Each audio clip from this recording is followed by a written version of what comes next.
कभी हम बात करते हैं इसराइल का पैलेस्टाइन से कॉन्फ्लिक्ट चल रहा है, कभी इसराइल का हमास से कॉन्फ्लिक्ट चल रहा है। देखिए, हमास और पैलेस्टाइन क्या ये सिनोनिमस है? क्या ये एक ही टर्म है? आज जो इसराइल हमें दिखता है, यहाँ पे हिस्टोरिकली जूइश रूलर्स रूल किया करते थे। लेकिन फिर जो अगर हम हिस्ट्री को देखें, तो वैसे बहुत से अलग अलग एम्पायर्स आए। ऑटोमन एम्पायर आया, और उसके बाद फिर वर्ल्ड वॉर फर्स्ट में ऑटोमन एम्पायर हार गया था।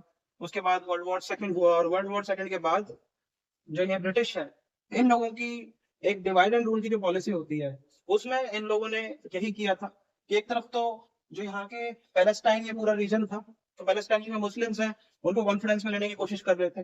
और दूसरी तरफ जो ज्यूज थे, उनको ये कहा आपका एक होमलैंड इजराइल बनेगा। एक जियोनिस्ट मूवमेंट जो था उसको सपोर्ट करने की बात करी, और कहा कि हम आपको यहाँ पे सेटल कराएंगे। तो वर्ल्ड वॉर सेकंड खत्म होने के बाद जो ज्यूज हैं, उन्होंने यहाँ पे पूरे वर्ल्ड ओवर से इमिग्रेट करना शुरू कर दिया, अपना एक होमलैंड इजराइल के रूप में बनाना शुरू कर दिया। अब पहला क्वेश्चन ये था कि हमास ने इजराइल के ऊपर अटैक क्यों किया? तो वो अटैक इसलिए किया कि हमें पता है कि जितने भी जो ये लड़ाइयाँ होती हैं, हम समाज में देख लें या देशों के बीच में देख लें, तो वो सारी लड़ाइयाँ अतीत में भी, वर्तमान में भी और भविष्य में भी, वो सारी जल जोरों और जमीन के कारण ही हुई है और होती रहेंगी। तो फिर यहाँ पे जमीन का मसला था। हुआ क्या कि ये पैलेस्टीनियंस की सारी जमीन थी, और इस जमीन को बाद में इजराइली जो लोग थे, जियोनिस्ट मूवमेंट उन्होंने स्टार्ट करा अपने होमलैंड के लिए, तो उन्होंने इस एरिया में आना शुरू करा। वही जो मैंने आपको बात बताई कि शुरू में जूइश रूलर थे, वो रूल करते थे। वर्ल्ड वॉर सेकंड के बाद यूनाइटेड नेशंस ने एक प्लान बनाया, टू नेशन थ्योरी निकाली उन्होंने, और उस थ्योरी के तहत उन्होंने यही कहा कि लगभग आधा आधा बांट दिया था कि पैलेस्टीनियंस भी रहेंगे यहाँ और जूइश लोग भी रहेंगे,